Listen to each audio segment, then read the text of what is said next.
N45 news channel నందు పనిచేటకు reporters కావాలను మా phone number 9000005078. Welcome to N45 news Vizianagaram. వైభవపేతంగా శోభాయాత్ర. స్థానిక శ్రీనివాస సేవా సంఘం ఆధ్వర్యంలో అయోధ్య రాముని శోభాయాత్ర వైభవపేతంగా జరిగింది. పైడితల్లి అమ్మవారి దేవాలయం దగ్గర నుండి కళ్యాణ వెంకటేశ్వర స్వామి ఆలయం వరకు జరిగిన శోభాయాత్రలో హనుమత్ లక్ష్మణ సీతా సమేత శ్రీరామచంద్రుని విగ్రహాల్ని, శ్రీమద్ రామాయణ పుస్తకాలను, పండితుల వేద మంత్రోచ్చారణలో, శ్రీరామనామ సంకీర్తనలతో, కోలాటాలతో, చెక్క భజనలతో, పిల్లల వేషధారణలతో, అశేష భక్త బృందాలతో నగరం శోభాయమానంగా వెలిగింది.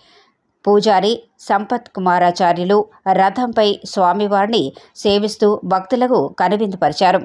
సంఘ అధ్యక్షులు పిళ్ళ విజయ్ కుమార్, కార్యదర్శి చెరుకూరి శ్రీధర్ తదితర కార్యవర్గ సభ్యులు, మహిళలు, పిల్లలు వేలాది మంది పాల్గొన్నారు. దారి పొడుగునా స్థానికులు ఈ యాత్రకు స్వాగతం పలికారు. బారులు తీరిన భక్తులతో చాలా రూపాంతరాల్లో రవాణా స్తంభించింది. భక్తి శ్రద్ధలతో జరిగిన యాత్రలో వృద్ధులు సైతం కోలాటం బృందాల్లో పాల్గొన్నారు.